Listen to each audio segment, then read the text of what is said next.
5장 말씀은 특이한 사사가 나타납니다. 남자 사사가 아니라 바로 여자 사사입니다. 여성 사사 드보라라고 하는 이름은 꿀벌이라고 하는 그런 이름을 가지고 있는, 그래서 지금도 이스라엘 사람들이 자주 사용하는 이름 가운데, 여자 이름 가운데 하나가 바로 드보라라고 하는 이름이죠. 이 전쟁에서 드보라와 바락이 이 가나안 왕 야빈과 그리고 그를 대신해서 전쟁에 나온 군대 장관 시스라를 물리치고 난 이후에 그 승리를 노래하는 장면이 5장 8절 가운데 5장에 나타나는데, 그 중에서 5장 8절을 우리가 같이 한번 읽어보도록 하겠습니다. 5장 8절 말씀 함께 읽어봅니다. 시작. 무리가 새 신들을 택하였으므로 그때의 전쟁이 성문에 이르렀으나 이스라엘의 4만 명 중에 방패와 창이 보였던가. 자, 여기 지금 노래할 때 보니까 이 드보라가 뭐라고 노래를 했냐면은 이스라엘 4만 명 중에 방패와 창이 보였던가. 그러니까 이 말의 의미는 무슨 말입니까? 보였다는 건가요? 안 보였다는 건가요? 보였다는 건가요? 안 보였다는 것이죠. 그러니까는 이 드보라는 이스라엘의 승리는 방패와 창으로 승리한 것이 아니라 라고 하는 것을 지금 말하고 있는 것입니다. 방패와 창이 보였는가? 안 보였다는 거예요. 그들에게 무기가, 변변한 무기가 없었지만 그러나 그들이 싸워서 승리한 것이 아니라 라고 하는 것이 바로 이 사사기 5장에 나타나 있는 전체적인 흐름의 노래의 흐름입니다. 사사기의 싸움은 성경의 모든 싸움이 다 그렇지만 거룩한 싸움입니다. 거룩한 싸움이라고 하는 말의 의미는 그 싸움의 승패는 믿음이 있느냐 믿음이 없느냐의 싸움이라고 하는 것입니다. 하나님 앞에서 이스라엘 백성이 자기들의 마음가짐을 올바로 하고 하나님을 의지하고 하나님을 신뢰하며 나아가는, 하나님을 올바로 믿는 믿음 가운데 서서 나가는 싸움인가, 그렇지 않으면 자기들의 힘을 의지하는 싸움인가 라고 하는 것입니다. 세상은요, 싸움을 할 때에, 전쟁을 할 때에 환경이 좋아야지 이길 수 있다라고 이야기를 합니다. 우리나라에서도 얼마 전에, 얼마 전이 지금도 아주 그냥 어제서부터 시작해가지고 또 온 나라가 벌집을 뒤흔들어 놓은 것, 쑤셔 놓은 것 같이 아주 지금 소란스럽습니다. 그동안에 부인해왔던 그 최순실 씨와의 관계가 어제 이제 박 대통령이 나와서 국민들에게 대국민 사과를 하지 않았습니까? 그럼에도 불구하고 아직까지 그 의혹이라고 하는 것이 감춰지지 않냐고 계속해서 드러나고 폭로되고 있는 그런 상황 가운데서 나라가 참 쑥대밭이 돼가고 있는 느낌이 듭니다. 이것을 보면서 정말 이 나라에 무슨 소망이 있는가라는 생각이 들 정도이고, 이럴 때 정말 우리가 정신 바짝 차리고 기도해야 되겠다라고 하는 그런 생각이 들었습니다. 그런데 여러분, 그 최순실 씨의 그 딸 가운데에 정유라 씨라고 있지 않습니까? 근데 그 정유라라고 하는 그 20살 남짓한 그 맹랑한 아가씨가 SNS 그 소셜 미디어에 뭐라고 썼냐면 이런 글을 썼죠. 아마 관심 있게 신문을 이렇게 보신 분들은 아마 다 아시리라고 생각을 합니다만, 이제 자기 친구들에게 쓴 글이겠죠. 근데 그 SNS에 이렇게 썼습니다. 돈도 실력이다 라는 거예요. 돈을 가지고 있는 것도 실력이다. 그러니까 자기 같은 경우는 돈이 있는 부모를 만나서 지금 이렇게 떵떵거리고 살아가고 있는 것, 그것도 실력이고 능력이라는 거죠. 그런 좋은 부모를 만나지 못한 너희들은 찌그러져서 가만히 입 닥치고 있으라, 이런 내용의 글을 SNS에 그렇게 올려서 사람들의 빈축을 샀습니다. 여러분, 그게 20살 초반의 그 아가씨 머리에서 나올 그런 생각이겠습니까? 그거 참 정말 맹랑하다 못해서 참 한심하고 안타까운 그런 생각을 가진 아가씨죠. 그런데요, 제가 그 일로 인해서 막 분개를 하니까 어떤 한 분이 저한테 그런 얘기를 했어요. 목사님, 그거 사실 아니에요? 그러는 거예요. 제가 그 얘기를 듣고 깜짝 놀랐습니다. 물론 그분이 그 아가씨를 옹호하기 위해서 그런 말을 한 것은 아닙니다. 그런데 그분이 얘기한 것은 무엇이었냐면, 대한민국이라고 하는 우리가 살고 있는 이 나라가 돈이면 다 되는, 돈이 좌지우지하고 있는 그런 세상 아닙니까? 목사님 세상스럽게 그거 아닌 것처럼 그렇게 얘기하세요. 그러는데 제가 그 말을 듣고서 가슴이 탁 막혀서 그 다음에 말을 못했습니다. 반박을 하고 싶은데 반박을 할 말이 없더라고요. 왜냐하면 말인즉 옳기 때문에. 정말 이 나라가 그렇지 않습니까? 돈이 모든 것을 다 이야기를 해주고 있고, 권력이 모든 것을 다 이야기하고 있고, 어제 그 동영상에서도 그 뉴스에 나왔습니다마는 청와대 민정수석실에 있는 사람이 이 비서관의 한 사람이 그 최순실 씨 앞에서 이 쩔쩔매면서 이 휴대폰 이렇게 몸으로 이렇게 닦아서 이렇게 갖다 대주고, 이런 모습을 보면서 야, 이 나라가 정말 이거 무슨 나라인가 싶은 생각이 듭니다. 이 한국에서 그래서 우리 젊은이들이, 우리 자녀들이 좌절하고 절망하는 게 그거 아닙니까? 내가 아무리 실력이 뛰어나봐야, 내가 아무리 근면하고 성실하게 일을 해봐야 나보다 앞서 나가고 있는 부모 잘 만난 저 녀석은 도저히 내가 따라잡을 수 없다는 거 아닙니까? 그것 때문에 좌절하는 거 아닌가요? 그것 때문에 가슴 아파하는 거 아닌가요? 근데 실제로 이 나라가 그렇다라고 하는 것이 더욱더 가슴이 아프고, 거기에 대해서 이 반박을 할 수 없다라고 하는 것이 참 가슴이 너무나도 아픈 그런 일입니다. 그런데 말이죠, 그래서 세상은 뭐라고 이야기를 하냐면, 싸움을 잘하려면, 싸움에서 이기려면, 전쟁에서 승리하려면 무기가 좋아야 돼, 이렇게 이야기를 합니다. 인맥이 좋아야 돼, 부모를 잘 만나야 돼, 아니면 조상들을 잘 만나서 넓은 땅을 상속받거나, 이런 어떤 아무런 노력을 하지 않았어도 무엇인가 이미 가진 상태에서 출발을 해야만 싸움에서 승리할 수 있다. 이것이 바로 이 한국 사회가 가지고 있고, 또 그렇게 한국 젊은이들이 암암리의 그 머리 가운데 우리 젊은이들을 좀먹고 있는 생각이 바로 그런 생각이 아니겠습니까? 그래서 세상에서는 사람 이 환경이 좋으면 싸움에서 이길 수 있다라고 이야기를 합니다. 그런데 말이죠, 그래서 너무나도 감사하고 하나님 앞에 감사한 것은 성경 말씀은 그렇게 이야기하고 있지 않다는 거예요. 사랑하는 성도 여러분, 성경 말씀이 하나님의 말씀이신 것을 믿으십니까? 그렇기 때문에 우리는 이 성경 말씀을 읽으면서 그래도 한 줄기 시원한 소망을 가질 수 있는 것입니다. 하나님의 말씀은 뭐라고 이야기하냐면, 싸움은 환경의 싸움이 아니다 라고 이야기를 합니다. 싸움의 승패는 믿음에 달려있다 라고 그렇게 이야기하는 거예요. 그것이 바로 오늘 우리가 읽은 사사기 5장 6장에 나타나 있는 여성 사사 드보라와 바락의 이 전쟁 스토리입니다. 여러분, 놀라운 사실은요, 한번 보세요. 3장 31절 말씀 보면은요, 3장 31절 말씀 보면은 삼갈이라고 하는 사사에 대해서 딱 한 절 나타납니다. 이 삼갈이라고 하는 사람이 그 사사라고 한 이 사사가 한 일에 대해서 딱 31절 한 절만 기록이 되어 있어요. 뭐라고 나와 있습니까? 에훗 후에는 아나스의 아들 삼갈이 있어 소모는 막대기로 블레셋 사람 600명을 죽였고 그도 이스라엘을 구원하였더라, 이렇게 되어 있습니다. 여러분, 소모는 막대기가 무슨 아주 날카로운 칼인가요? 맞습니까? 대답 좀 해주십시오. 아니죠. 그런 거 아니죠. 소모는 막대기는 뭐예요? 그냥 목동이 손에 들고 다니는 기껏해야 지팡이 정도쯤 되겠죠. 그런데 그걸 가지고 몇 명을 600명의 블레셋 군사를 쳐서 부수고 그리고 이스라엘을 구원했다라고 그렇게 기록이 되어 있습니다. 여러분, 만약에 이 사건만 가지고서 성경이 기술을 한다면은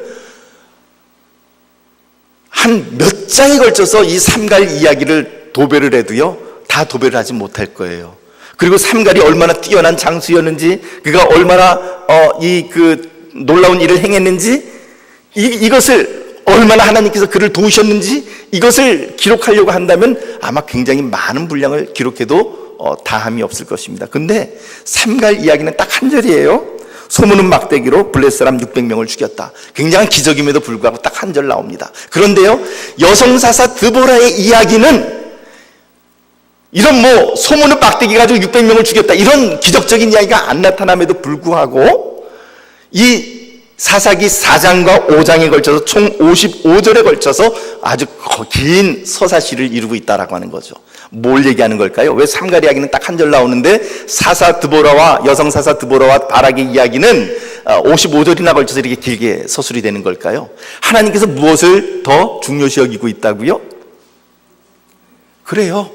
드보라의 이야기에서 더 하나님은 우리에게 말씀하시고 싶으신 것이 더 많은 거예요. 그것이 바로 드보라의 이야기입니다. 드보라의 이야기를 보면 이스라엘은 가나안 정착 후에 가장 커다란 정치적인 군사적인 위기에 처하게 되어 있었습니다. 왜냐하면요, 이 이스라엘 백성들이 이 가나안 땅을 정복하는 데 있어서 주로 어디는 쉽게 정복했냐면 산지, 고원지대, 그리고 요새 이런 험준한 그 지형이 있는 그런 곳은 그래도 그나마 쉽게 정복을 했습니다. 그런데 이스라엘 백성들이 정복을 하지 못한 곳이 있습니다. 그것이 바로 어딜까요?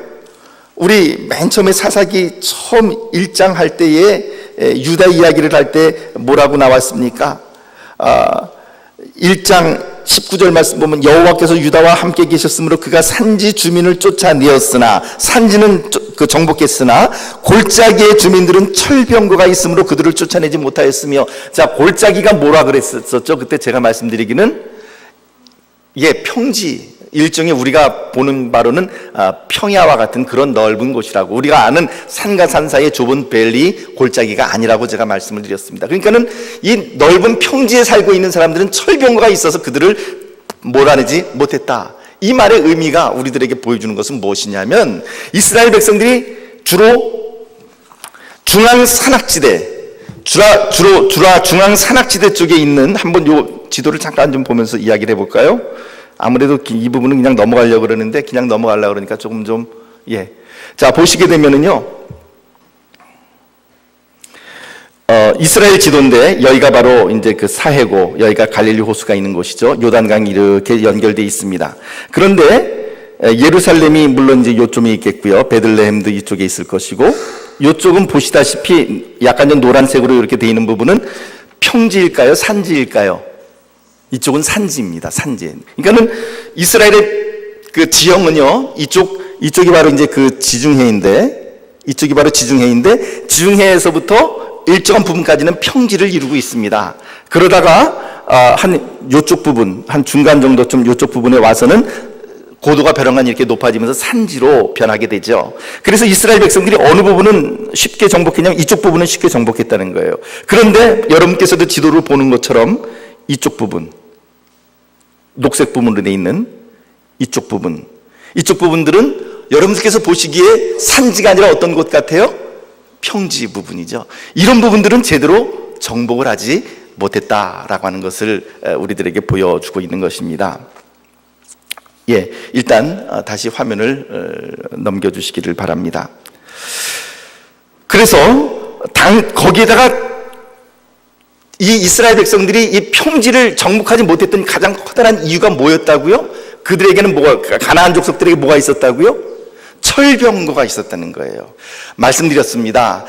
이 이스라엘 백성들이 철기 문명이 들어오기 전까지는 그러니까 처음에 사울이 왕이 되었을 때에 사울의 아들 요나단이 있지 않습니까? 그 요나단이나 그 다음에 그 시종이나 이 사울왕 시대 때에도 보면은 어떤 기사가 나타나냐면, 당시에 이스라엘에는 철공이 없으므로 농기구를 벼리려거나 그렇게 하려면 어디로 내려가야 했느냐, 블레셋까지 내려가야 됐다, 이런 기록이 나타납니다. 그러니까 초기 왕정 시대 때까지만 하더라도 이스라엘에는 아직까지 철기 문명이 들어오지를 못했습니다. 고고학자들에 의하면 철기 문명이 제대로 이스라엘에 들어와서 꽃을 피우기 시작한 것은 아합 왕 시대, 우리가 그 아합과 이세벨 할 때 그 아합 왕이 있지 않습니까? 물론 성경에서는 그 아합 왕이 우상 숭배자요 쳐 죽일 그런 아주 좋지 못한 왕으로 나타나 있지만, 그러나 이제 그 문화적으로는 철기 문명이 그의 시대 때 비로소 융성하게 되고, 이런 그 인간적인 면으로는 굉장히 강대한 그런 나라를 이루었던 때가 아합왕 때이기도 합니다. 근데 이 아합왕 때에 이르러서 철기 문화가 들어왔기 때문에 실제로 지금 이 왕정이 되기도 전인 이 사사시대하고 이 철기 문화가 들어오기까지는 약간 250년 정도에서 300년 정도의 지금 아직 텀이 있는 거예요. 그 기간이 아직까지 남아 있습니다. 그러니까 이스라엘 백성들은 무슨 문화, 무슨 무기를 갖고 있다고요? 기껏해야 잘 갖고 있어봐야 청동기, 칼, 송동기 무기를 가지고 있을 뿐이고, 그 다음에 평지에 살고 있는 가나안 족속들은 철기 문명을 갖고 있는데, 거기다가 철기 문명도 그냥 일반 철로 만든 무기 정도가 아니라 뭐가 있었다고요? 철병거. 이거 아마 오늘날로 따지면 탱크가 있고 없고의 차이일 것 같습니다. 바로 그런 이유 때문에 이스라엘 백성들이 그 가나안 족속들을 몰아내지를 못했다라고 하는 그런 상황이 전개됩니다. 그래서 근데 평지는 안 되지만 왜 산악지대에서는 이스라엘 백성들이 그래도 정복을 할 수 있었을까요? 산악지대는 뭐가 제대로 움직이지 못하죠? 병거가 산악지대는 올라와서 위력을 발하지를 못합니다. 생각해 보시면 마차가 평지에서나 마차지, 예를 들면 고성산 같은데 올라가서 마차를 만약에 운영한다 그러면 되겠습니까? 말이 안 되지 않습니까? 그러니까 이 철병거가 못 올라오는 산악지대에서는 이스라엘 백성이 그래도 정복도 하고 그러는데 이 평지에 내려가서는 이게 말이 달라집니다. 그래서 근데 여러분, 곡식은 주로 어디서 많이 나옵니까? 곡식은 평지에서 나오잖아요. 그 당시에 제일 중요한 것은 땅을 차지하는 것의 가장 커다란 문제는 식량 문제인데, 이 식량을 조달하려면 평지를 정복하지 않으면은 식량이 제대로 해결되지가 못하는 그런 상황입니다. 게다가 아까 제가 쳐드렸던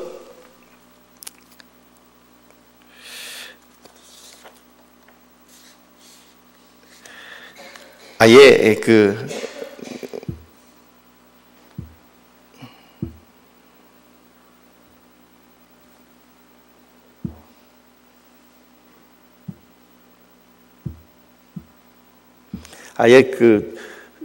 하나를 사진을 조금 더 보죠. 잠깐 좀 다시 한번 연결해 주십시오. 아까 보았던 이 사진 가운데서 이스라엘의 이쪽 부분, 죄송합니다.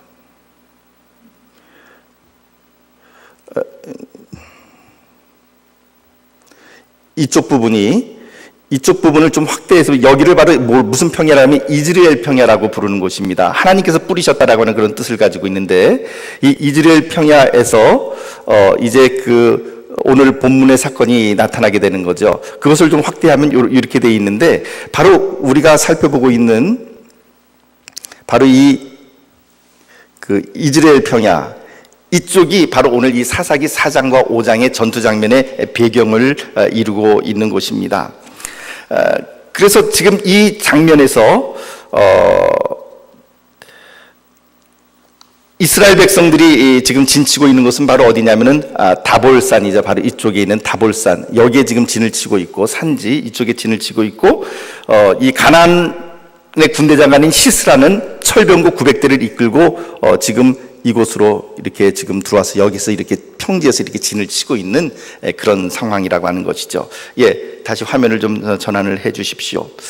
자, 그래서 이스라엘 백성들이 이 이방 가나안 민족에게 지금 성경 말씀 보면 하나님께 죄를 악을 행함으로 말미암아 4장 2절 말씀 보면 가나안 왕 야빈의 손에 그들을 파셨고 그의 군대 장관은 하루새 탁고임에 거하는 시스라였는데, 야빈 왕에게는 철병거 900대가 있었고 20년 동안 이스라엘 백성들을 심히 학대했으므로 이스라엘 자손이 여호와께 부르짖었다라고 이렇게 기록을 하고 있습니다. 그런데 여기에서 학대했다라고 하는 이 단어는 그냥 적당히 그냥 뭐 이렇게 짓누르고 그 다음에 뭐 못되게 굴었다는 정도가 아니고요. 이 라하츠라고 하는 이 단어는 어디에 쓰는 단어냐면은 포도를 이렇게 따서 말이죠. 포도주를 만들기 위해서는 그것을 터트려야 되잖아요. 즙을 짜내야 되지 않습니까? 그래서 포도를 다 따서 커다란 통에 놓고 사람이 들어가서 그 안에서 이제 질겅질겅 밟습니다. 주로 이제 여성들이 그렇게 많이 밟게 되는데, 질겅질겅 밟게 되면 어떤 일이 일어날까요? 포도가 터지면서 즙이 흘러나오게 되죠. 바로 그 발로 밟는 그 행동을 가리켜서 라하츠라고 하는 단어를 쓰는 것이죠. 그래서 시스라와 그 가나안 왕 야빈이 이스라엘 백성들을 학대했다, 즉 라하츠했다라고 하는 단어는 아주 극심히 압착하고 그 다음에 짓눌렀다라고 하는 것을 우리들에게 보여주는 그런 단어입니다. 이스라엘 백성들은 하나님께 부르짖고 이때 하나님께서 보내주신 사사가 바로 드보라라고 하는 여인입니다. 자, 이 사사기 4장과 그리고 5장 말씀을 보면 등장인물이 여럿이 나오게 되죠. 자, 드보라라고 하는 여인이 나타나고 여자 사사 드보라가 나타나고 또 한 사람 남자로서는 누가 나타나죠? 바락이 나타납니다. 번개라고 하는 뜻을 가지고 있는 바락이 나타나고 또 한 여인이 나타납니다. 잘 존재감이 없는 여인이긴 하지만 야엘이라고 하는 여인이 나타나는 것이죠.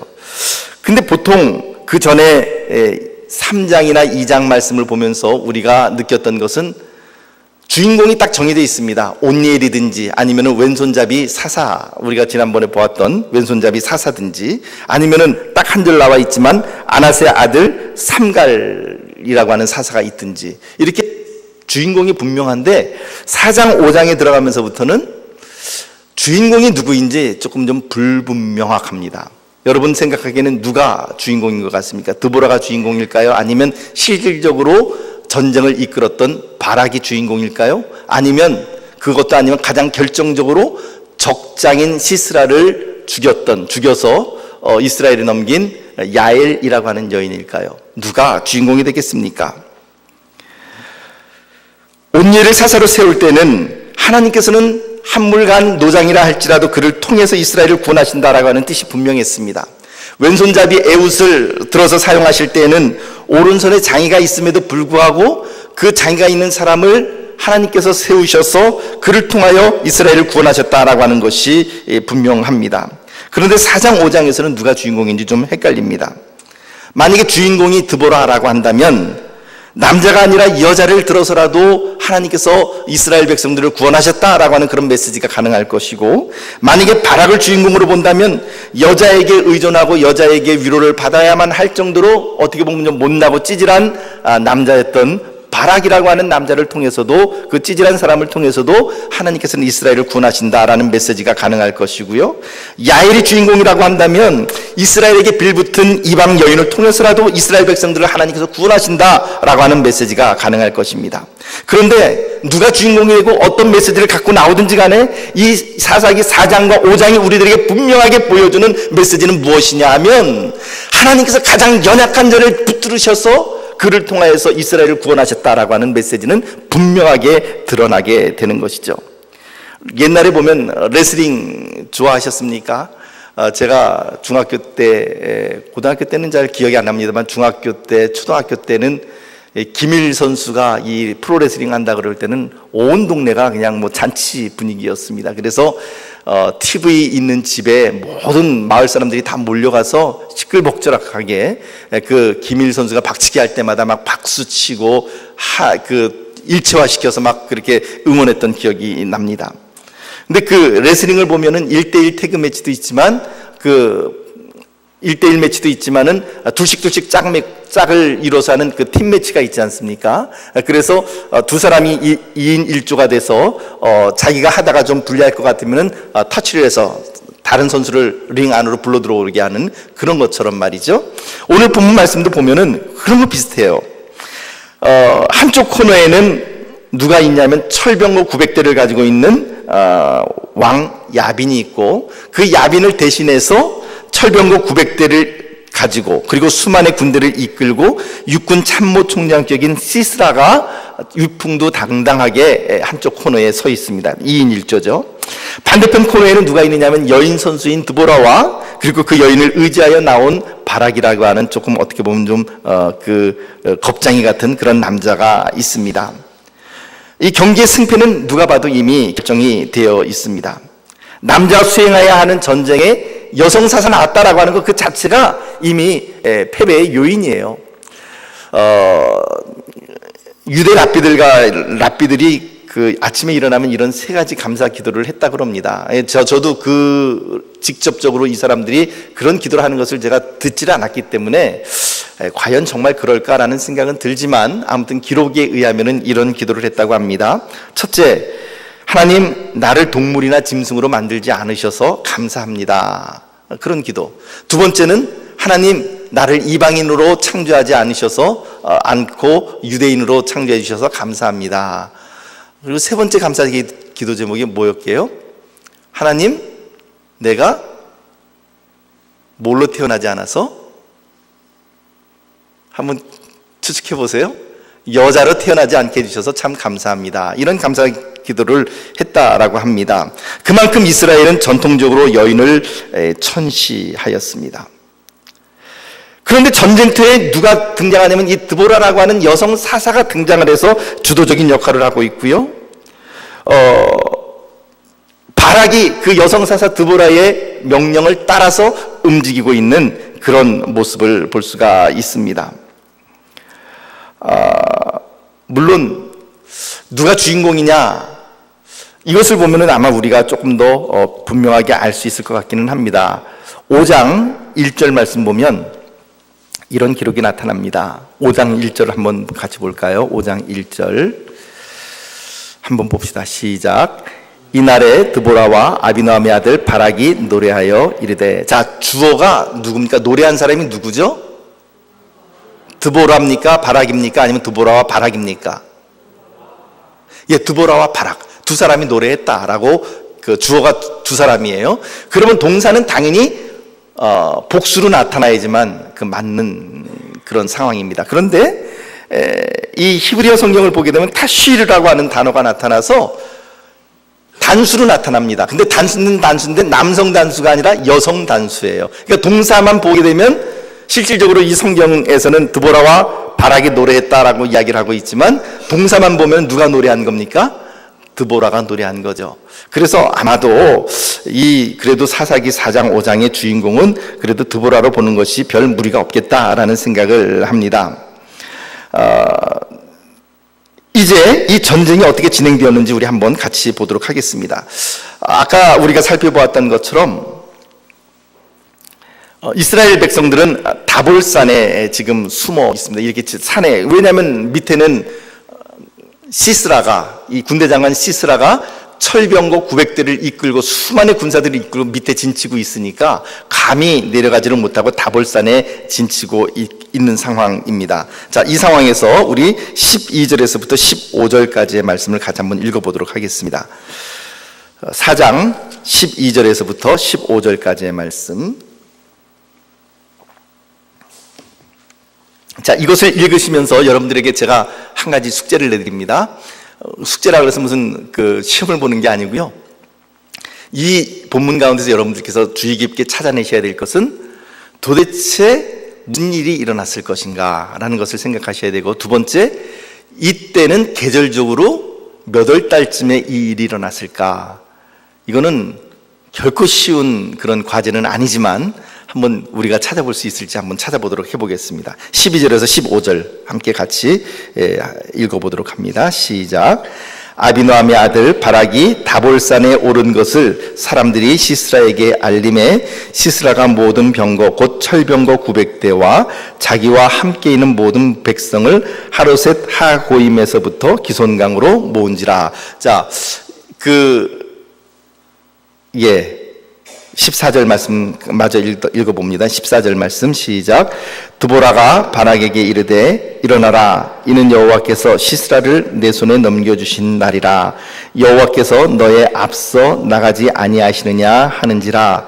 이에 바락이 10,000명을 거느리고 다볼산에서 내려가니 15절. 여호와께서 바락 앞에서 시스라와 그의 모든 병거와 그의 온 군대를 칼날로 혼란에 빠지게 하심에 시스라가 병거에서 내려 걸어서 도망한지라. 아멘. 자, 이것을 보게 되면 잠깐 좀 그 지도를 좀 연결을 한번 해주시겠습니까? 아유, 이거 왜 이렇게 안 되노?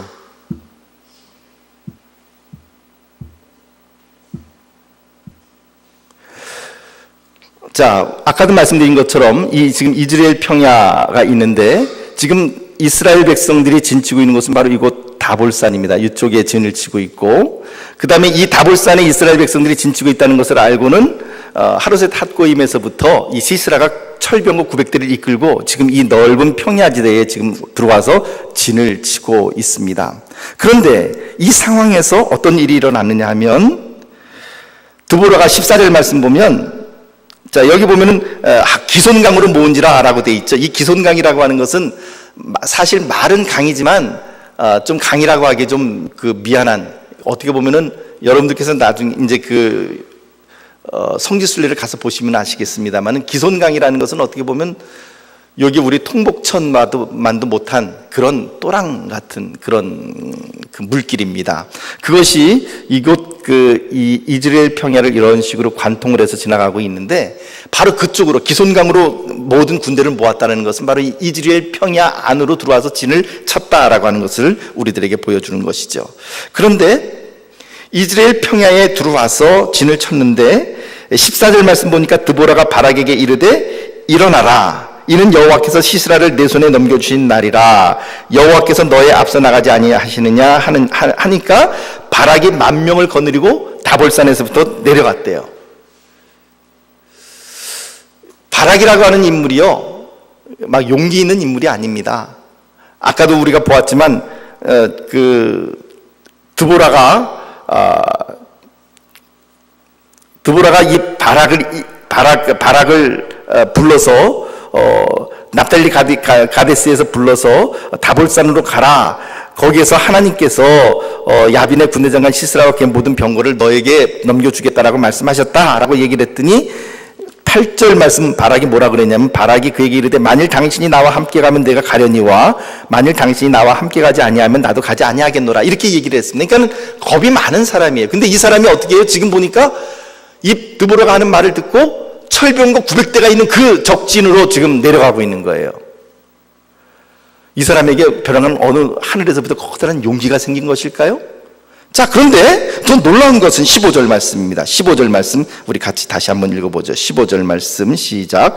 여호와께서 바락 앞에서 시스라와 그의 모든 병거와 그의 온 군대를 칼날로 혼란에 빠지게 하심에 시스라가 병거에서 내려 걸어서 도망한지라. 시스라가 어떻게 됐다고? 뭘 했다고요? 도망했대요. 근데 어떻게 도망했어요? 걸어서 도망했대요. 철병거를 타고 왔어요.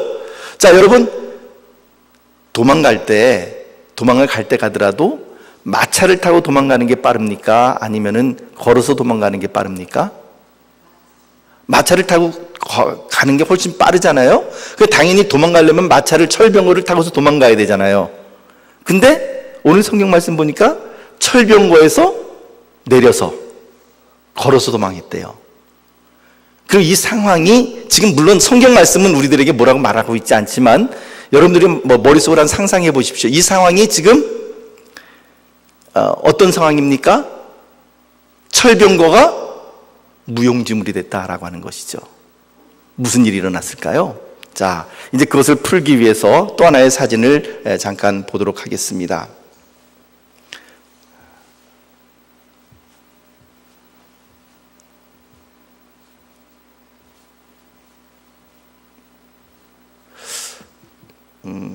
아까 올려놨었는데 죄송합니다. 아직까지 제가 이게 익숙하지가 않아서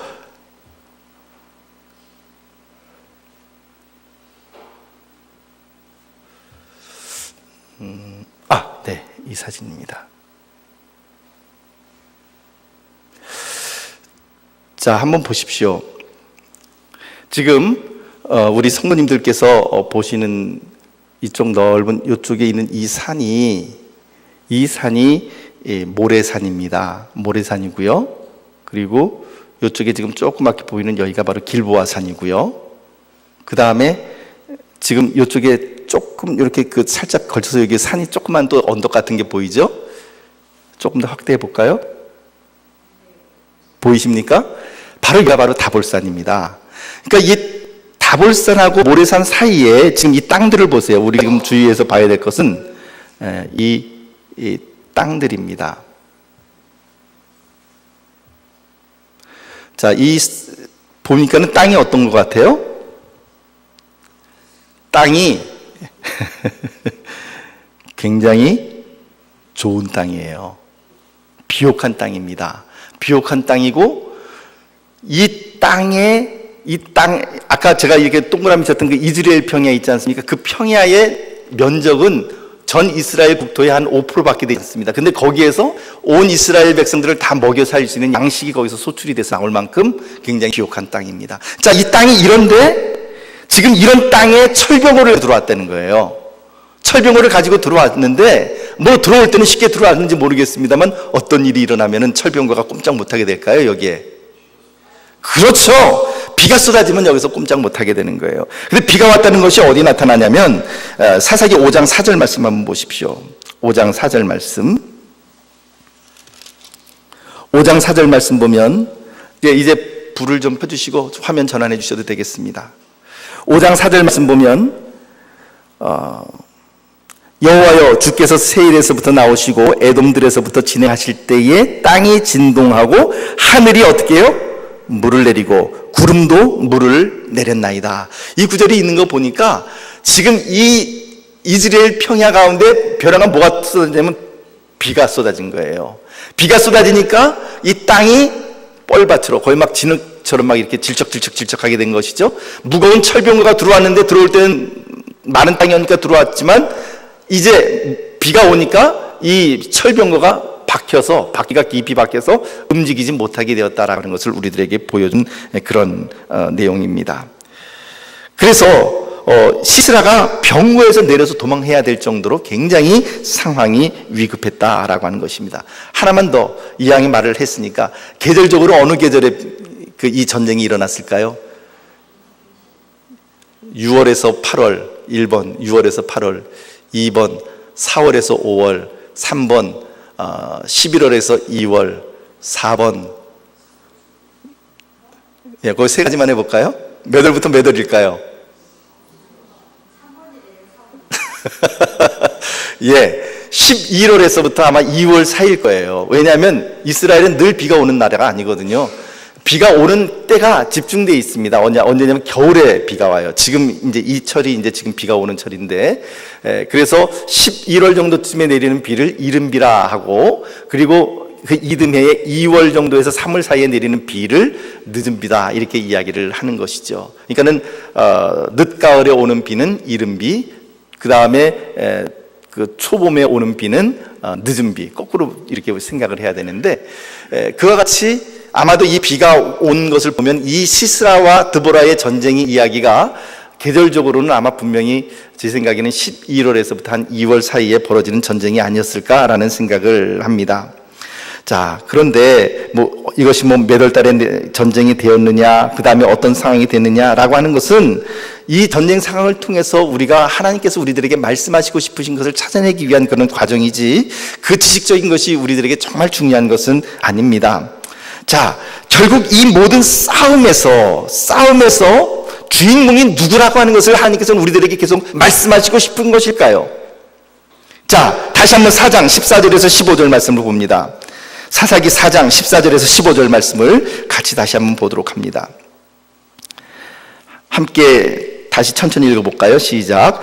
드보라가 바락에게 이르되 일어나라, 이는 여호와께서 시스라를 내 손에 넘겨주신 날이라. 자, 그러니까는 지금 이 상황이 드보라가 그냥 한 말이 아니라 지금 철병거가 딱 들어왔는데 비가 내리면서 철병거가 바뀐 것을 보고 이 바락에게 뭐라고 얘기했냐면, 자, 드디어 하나님께서 그들을 우리의 손에 주셨구나 라고 이야기를 하는 거죠. 그러면서 뭐라고 말씀하십니까? 그 다음에 시스라를 내 손에 넘겨주신 날이라, 그 다음에 여호와께서 너의 앞서 나가지 아니하시느냐 하는지라. 하나님께서 너의 앞서 나간다라는 말을 했습니다. 그리고는 이에 바락이 만명을 거느리고 다불산에서 내려가니 15절 말씀 같이 읽어볼까요? 15절 시작. 여호와께서 바락 앞에서 시스라와 그의 모든 병거와 그의 온 군대를 칼날로 혼란에 빠지게 하심에 시스라가 병거에서 내려 걸어서 도망한지라. 아멘. 자, 이 15절 말씀의 주어는 누굽니까? 바락입니까? 하나님이십니까? 누가 시스라와 그의 모든 군대를 혼란에 빠지게 했다고요? 바락이 아니라 여호와 하나님께서 혼란에 빠뜨리셨다라고 하는 것입니다.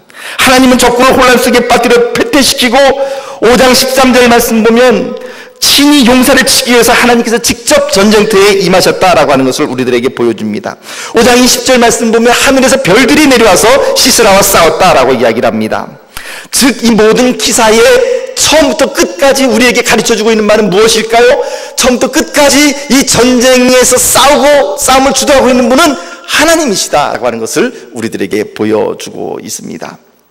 사랑하는 성도 여러분, 아까도 제가 처음에 시작할 때 말씀드렸지만 세상 사람들은 부모를 잘 만나야, 조상을 잘 만나서 큰 넓은 땅도 상속받고, 그리고 권력이 있는 부모를 만나야 성공할 수 있다라고 그렇게 말들을 합니다. 환경이 좋아야 된다라고 말을 합니다. 그러나 성경 말씀이 우리들에게 보여주는 것은 무엇입니까? 너희에게 비록 철병거가 없다 할지라도, 너희에게 비록 많은 군대의 숫자가 없다 할지라도, 너희에게 비록 철기 문명과 같은 앞선 문명은 없다 할지라도 하나님께서 너희의 앞서 나가서 싸워주시면 너희가 반드시 승리한다. 이것을 지금 성경 말씀이 우리들에게 계속해서 가르쳐주고 있는 것입니다. 사람들은 세상을 살아갈 때 자신의 경험과 지식으로 살아간다고 이야기를 합니다. 환경이 좋아야 된다라고 이야기를 합니다. 그러나 성경 말씀은 환경과 조건이 부족하더라도, 철병거가 없다 하더라도 하나님과 나와의 관계가 올바로 정립되어 있으면, 하나님과 나와의 관계가 올바로 정립되어 있으면 너는 반드시 승리할 수밖에 없다. 그것을 하나님께서 우리들에게 가르쳐주고 계시는 것입니다. 사랑하는 성도 여러분, 온 나라가 그 최순실 씨, 그리고 그 딸, 그리고 또 그분들의 말을 들은 박 대통령의 이 이야기들로 말미암아 온 나라가 참으로 어지럽고, 그것을 보면서 마음 가운데 단 서글픈 생각이 안 듭니까? 야, 저렇게 권력이 있어야만, 잘난 부모를 만나야만 이 나라가 대접받는 나라구나 라는 생각이 들지 않습니까? 그런 생각을 하면 얼마나 마음이 우울해집니까? 그런데 참 너무나도 감사한 것은 우리가 사랑하고 우리를 사랑해 주시는 하나님은 결코 그렇게 말씀하시지 않으신다는 사실. 너희에게 철병거가 없어도, 너희에게 땅이 없어도, 너희가 잘난 부모를 만나지 못했어도, 너희가 내 말씀 안에 굳건히 서기만 한다면, 나와의 관계가 올바로 정립되기만 한다면 너의 마지막은 반드시 승리이다. 하나님은 그렇게 말씀해 주시는 것이죠. 그 하나님과의 관계 속에서 올바로 서면 내가 싸우는 것이 아니라 누가 싸워주신다고요? 하나님께서 싸워주신다. 바로 이것이 오늘 이 사사기 4장과 5장의 말씀이 우리들에게 보여주고 있는 메시지입니다. 철병거 900대를 가지고 덤벼드는 적군을 보면서 바락이나 드보라는 감히 싸울 생각조차 하지 못했을 것입니다. 특별히 바락 같은 경우는 더욱더 그랬겠죠. 손에 무기는 없죠. 들려주는 하나님의 말씀도 자기가 직접 들은 것도 아니고, 그것도 여성 사사 드보라의 입술을 통해서 자기에게 들려주는 것일 뿐이고, 바락뿐만 아니라 우리도 다 마찬가지가 아니겠습니까? 세상을 살아가기가 참 힘이 듭니다. 경제적인 면에 있어서도 그렇고요, 자녀들의 교육 문제에 있어서도 그렇고요.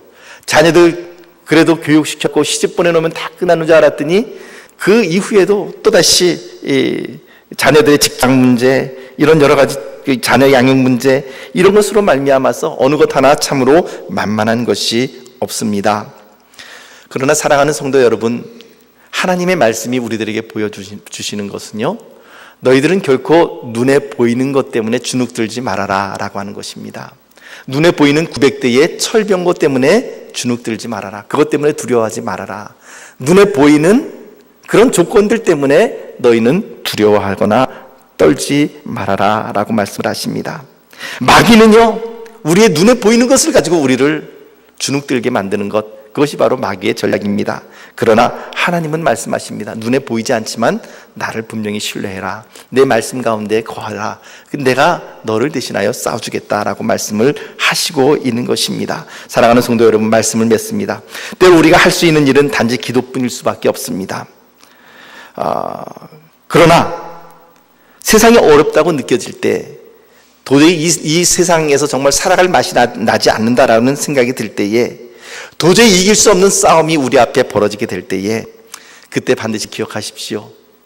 주위를 둘러보면 아무도 없는 듯 보이나, 그러나 내 뒤에서 나를 격려하고 계시는 하나님이 계시다라고 하는 사실, 그리고 그 하나님께서 우리를 대신하여 싸워주시는 놀라운 구원자이시다고 하는 사실, 그 사실을 기억하시며 그 하나님을 붙들고 나갑시다.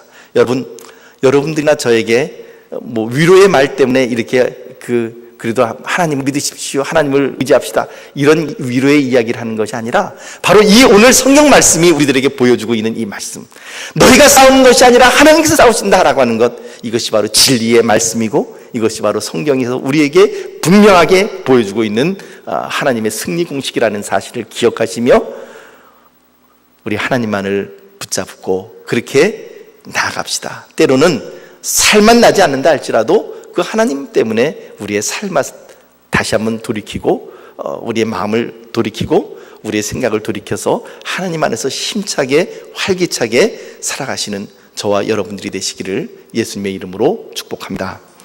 기도하겠습니다.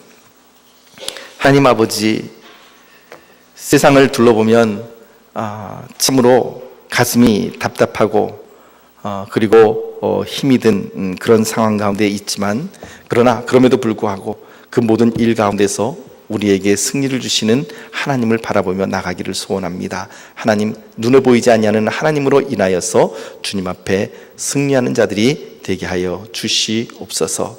예수님 이름으로 간절히 기도하옵나이다. 아멘.